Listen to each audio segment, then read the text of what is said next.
Assalamualaikum warahmatullahi wabarakatuh. Apa kabar sobat Softer semuanya? Semoga kalian semua dalam keadaan sehat jasmani dan rohani, tidak kekurangan satu apapun.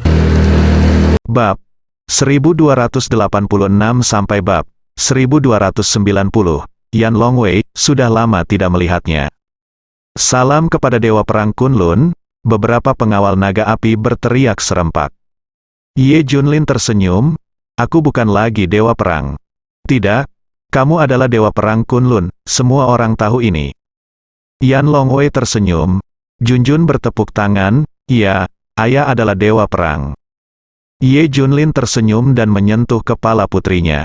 Kenapa kamu di sini? Ye Junlin bertanya langsung. Beri aku perintah. Yan Longwei tampak serius. Oke, beritahu aku, Dewa Perang. Perintahnya sangat sederhana. Kamu bisa tampil sebagai orang yang hidup, tapi kamu tidak bisa membiarkan dunia luar tahu bahwa kamu telah memulihkan tubuhmu.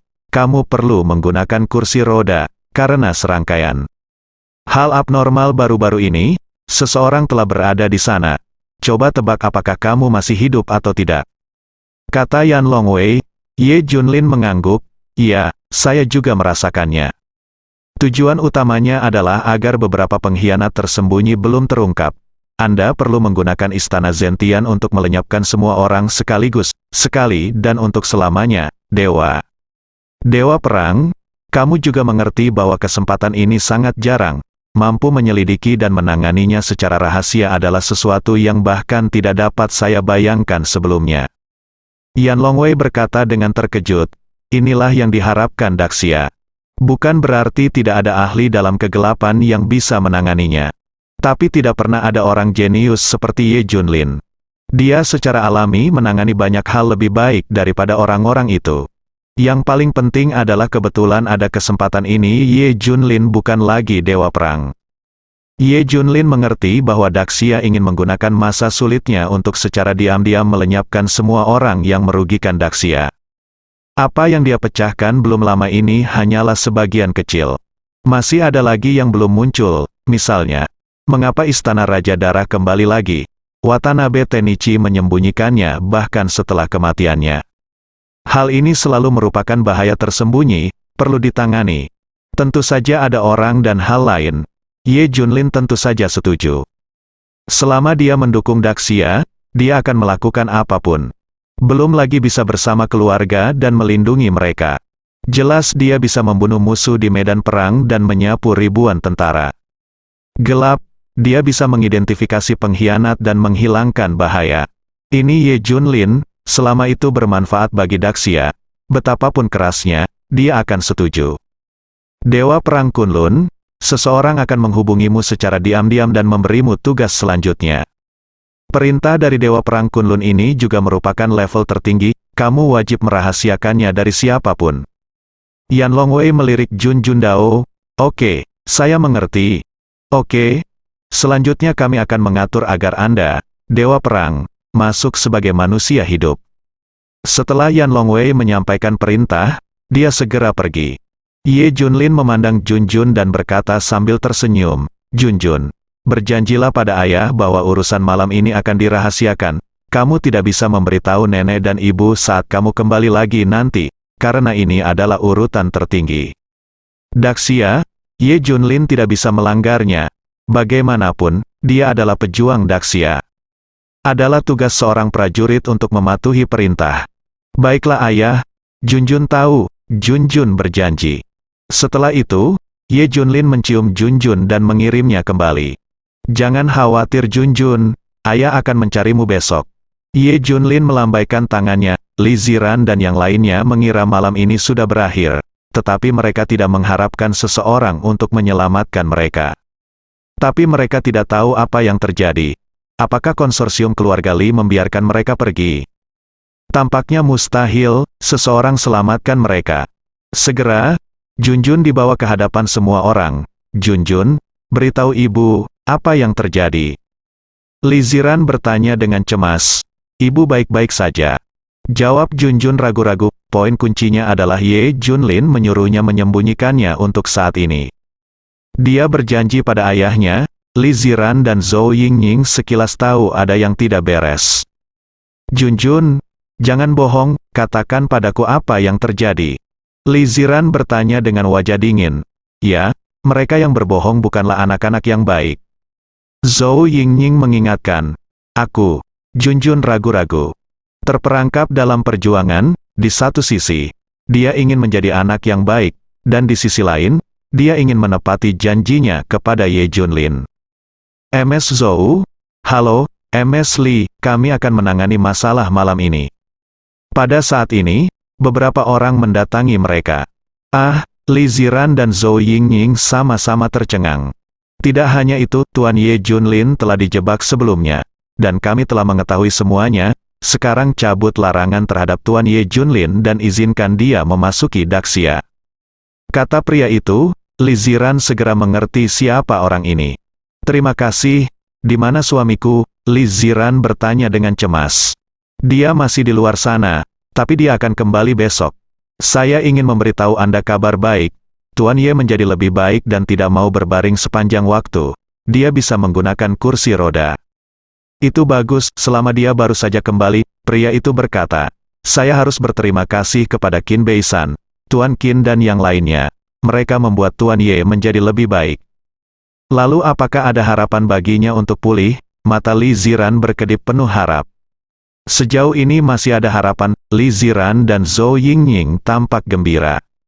Ini sebenarnya adalah bagian dari rencana perintah pengawal Yanlong. Penting untuk menyebarkan berita ke dunia luar bahwa Ye Junlin dapat kembali normal. Apa yang akan musuh pikirkan setelah mendengar ini?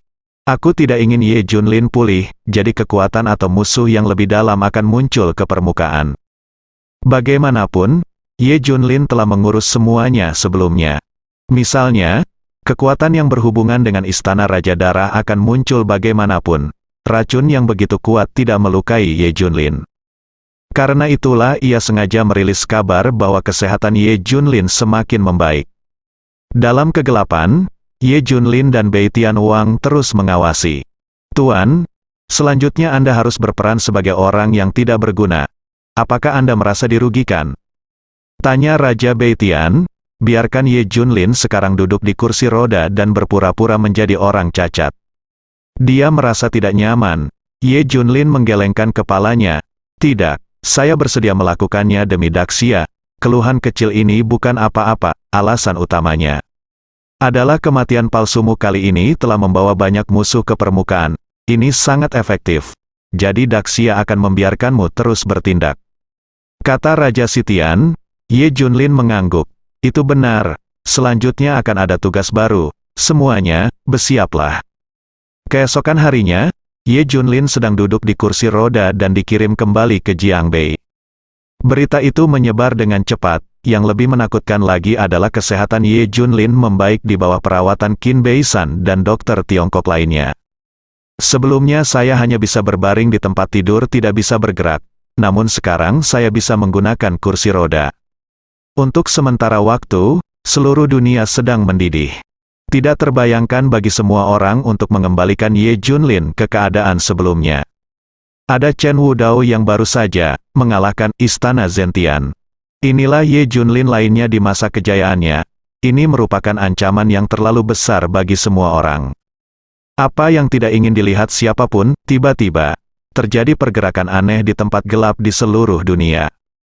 Termasuk Daxia.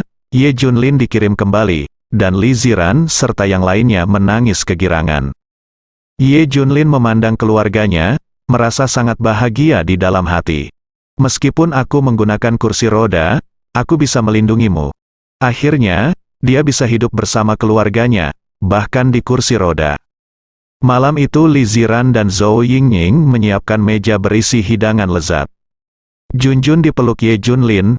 Ayah, aku tidak memberitahu siapapun tentang rahasiamu dan Junjun, tapi jika ibu bilang Junjun berbohong, dia tidak akan menjadi anak baik.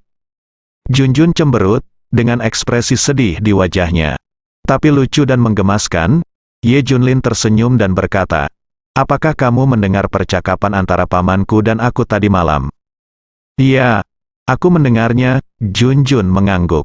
Alasan kenapa aku menyembunyikannya adalah karena ayah dan pamanku melakukan hal-hal baik, dan Junjun juga melakukan hal-hal baik, jadi Junjun tetaplah anak yang baik. Ye Junlin tersenyum. Junjun tahu, wajah anak itu menjadi rileks dan dia tersenyum. Seluruh keluarga bersenang-senang setelah makan malam.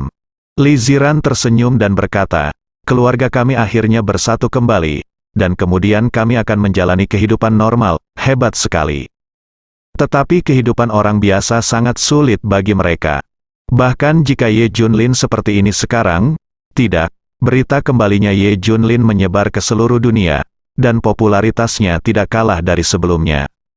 Setelah Chen Wudao mengetahuinya, dia tertawa keras, haha, oke, saya mendengar bahwa tubuh Ye Junlin menjadi lebih baik dan pulih, saya akan menunggu dia memulihkan kekuatannya sepenuhnya sebelum melawannya lagi.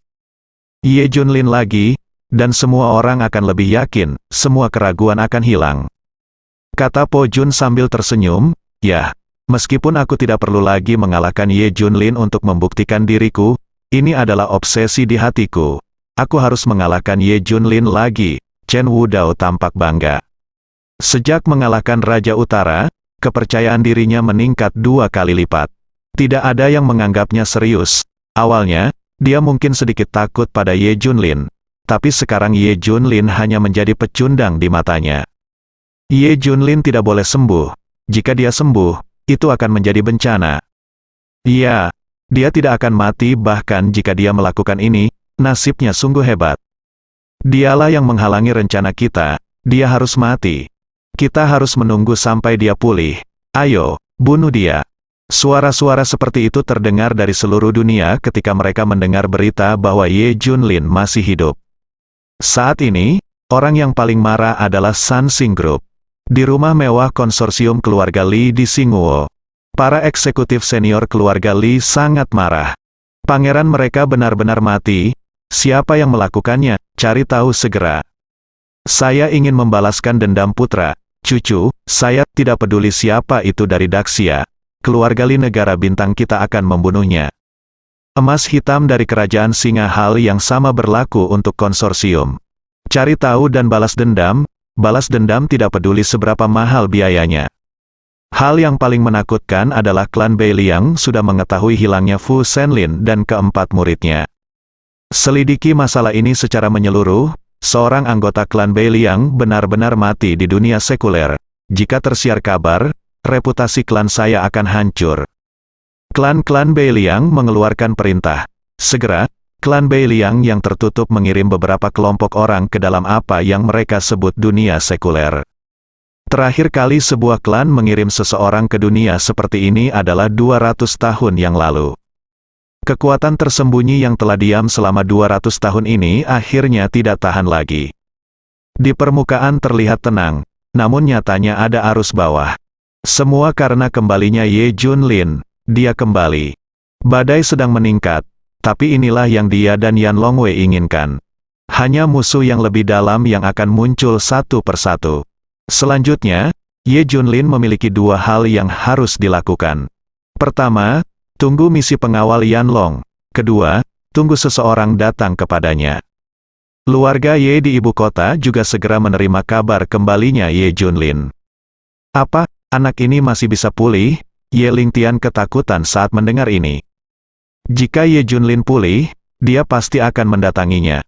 Bagaimanapun, keluarga Ye telah melakukan begitu banyak perbuatan jahat.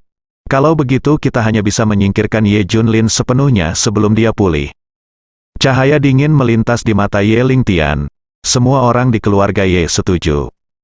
Setelah Ye Junlin dikembalikan ke keadaan sebelumnya, keluarga Ye akan menghilang. Sekarang anak ini masih seperti orang yang tidak berguna. Kita mudah membunuhnya. Dulu kita tidak mengambil tindakan karena itu demi kehormatan. Tapi sekarang berbeda. Kalau kita tidak membunuhnya, dia akan membunuh kami. Keluarga Ye bertekad untuk membunuhnya. Bagaimanapun, Ye Junlin tetaplah orang yang tidak berguna di mata mereka. Sangat mudah untuk membunuh sekarang. Apa? Dia, aku. Setelah Long Aoqing mendengar ini, wajahnya menjadi ganas dan matanya hampir terbang.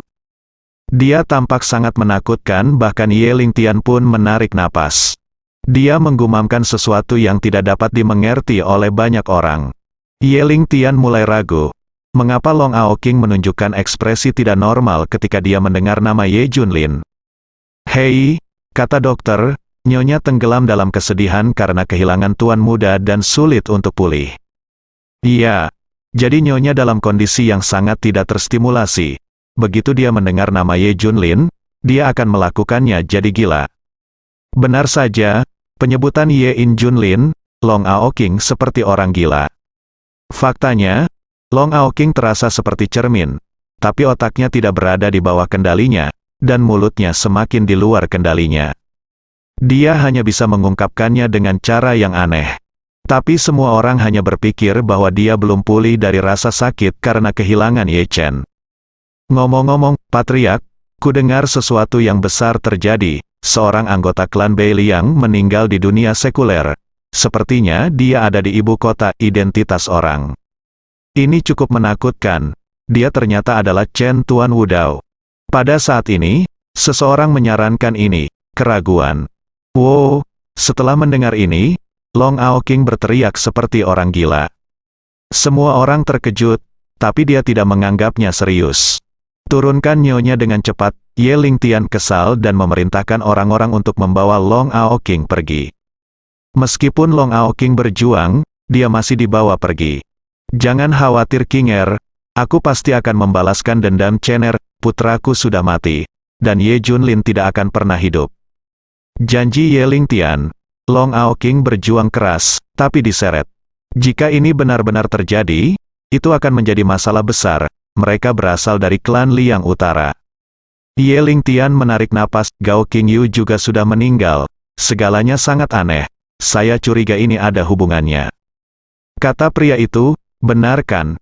Segalanya menjadi sangat tidak normal akhir-akhir ini. Pangeran dari keluarga Li meninggal, dan Williams, pemimpin konsorsium emas hitam, meninggal. Siapa yang melakukan ini? Ye Lingtian memasang ekspresi rumit di wajahnya. Datanglah ke keluarga Yeku, Ye Junlin, yang berada jauh di Jiangbei, menemani keluarganya. Li Ziran baru saja mendapatkan kembali perusahaannya dan mengganti namanya. Wu Xiao mendorongnya berkeliling perusahaan. Ini adalah kunjungan pertama Ye Junlin ke perusahaan tersebut setelah 2 tahun. Skalanya telah berkembang lebih dari 10 kali lipat dibandingkan sebelumnya. Ini menunjukkan kemampuan Li Ziran. Orang tua Lu Yunting bahkan datang menemui Ye Junlin. Mereka menganggap Ye Junlin sebagai putra mereka sendiri. Itu adalah hari yang tenang, tidak ada yang datang. Tapi Ye Junlin tahu bahwa ini adalah ketenangan sebelum badai. Hari berikutnya, tak disangka, orang pertama yang datang adalah. Orang pertama yang datang ternyata Qixia, apa yang kamu lakukan di sini? Li Ziran memandang Qixia dengan waspada. Jangan khawatir, saya di sini untuk membantu Tuan Ye. Kata Qixia sambil tersenyum. Ye Junlin berkata, Ziran, biarkan aku bicara dengannya sendirian. Li Ziran memandangnya sebentar dan pergi. Tuan Ye, tujuan saya di sini sangat sederhana. Saya ingin memberi Anda obat ajaib, membantu Anda pulih. Qixia menyatakan tujuannya. Hah, Ye Junlin tertegun.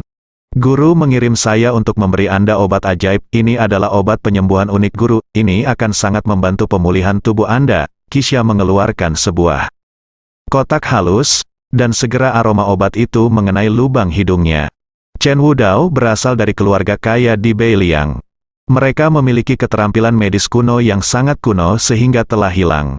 Belum lagi menghidupkan kembali orang mati, namun mengobati penyakit dan luka pasti memiliki efek yang luar biasa, yang sama sekali tidak ada bandingannya dengan pengobatan modern. Bei Liang Menfa memiliki banyak obat ajaib. Orang yang berada di dalam pintu hampir bisa dikatakan kebal terhadap segala penyakit. Hal ini didukung oleh keterampilan medis kuno yang kuat. Hal ini tidak terbayangkan dalam masyarakat modern. Lagi pula, ini di luar jangkauan. Ketika Chen Wudao turun gunung, dia membawa banyak obat penyembuh suci. Untuk digunakan pada saat krisis dalam pertarungan terakhir dengan Ye Junlin, dia sebenarnya terluka parah. Namun setelah meminum obat ajaib ini, saya cepat sembuh. Chen Wudao, apa maksudnya ini? Ye Junlin memegang kotak obat dan bertanya. Maksud guru sangat sederhana. Biarkan kamu kembali ke puncakmu secepat mungkin. Dia akan melawanmu lagi. kalahkan kamu lagi dan hancurkan semua keraguan. Qixia menyatakan tujuannya secara langsung. Ambillah cepat, berdiri dari kursi roda secepatnya, dan bertarunglah dengan tuanku lagi. Desak Qixia. Ye Junlin tersenyum, oke. Pertarungan antara aku dan Chen Wudao tidak bisa dihindari, katakan padanya untuk bersiap dengan baik, jika tidak, menang akan terlalu mudah. Mendengar ini, Qixia hampir kabur.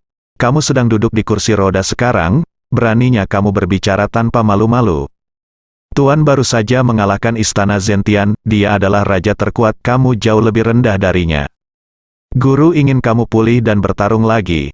Itu bukan karena dia iri padamu untuk membuktikan dirinya, tapi obsesi di hatinya. Kata Qixia dengan marah. Ye Junlin tersenyum. Terlepas dari identitasnya, Chen Wudao memang belum pernah melihat dunia. Kembalilah dan berikan Chen Wudao 4 kata ini untukku. Duduklah di dalam sumur dan lihatlah ke langit. Ye Junlin mengucapkan selamat tinggal sambil tersenyum. Qixia pergi dengan sangat marah. Ye Junlin sepertinya sangat tidak puas, biarkan guru mengalahkannya lagi, dan kamu akan tahu apa artinya menjadi manusia surga dan bumi. Ye Junlin tersenyum. Hari ini, Chen Wudao sedang berjalan lancar. Setelah mengalahkan istana Zentian, dia menjadi terkenal dan ditakuti oleh semua orang di luar negeri. Chen Wudao sudah tenggelam dalam kemuliaan seperti ini dan dapat dengan mudah kehilangan dirinya sendiri. Dia pikir dia tak terkalahkan, tapi Ye Junlin tidak peduli. Selama itu bermanfaat bagi Daxia, dia tidak peduli. Melihat obat ajaib di tangannya, Ye Junlin punya ide. Jika semua prajurit di Daxia dilengkapi dengan obat penyembuh seperti itu, bukankah korban di medan perang akan berkurang drastis? Bagaimanapun, obat ajaib ini menyembuhkan luka secara signifikan dan memberikan efek seketika. Pengobatan modern tidak bagus, membutuhkan banyak waktu dan peralatan, bahkan persyaratan lingkungan pun sangat tinggi. Ini sangat mempengaruhi efektivitas tempur. Begitu ide itu muncul, Ye Junlin memikirkan sebuah rencana.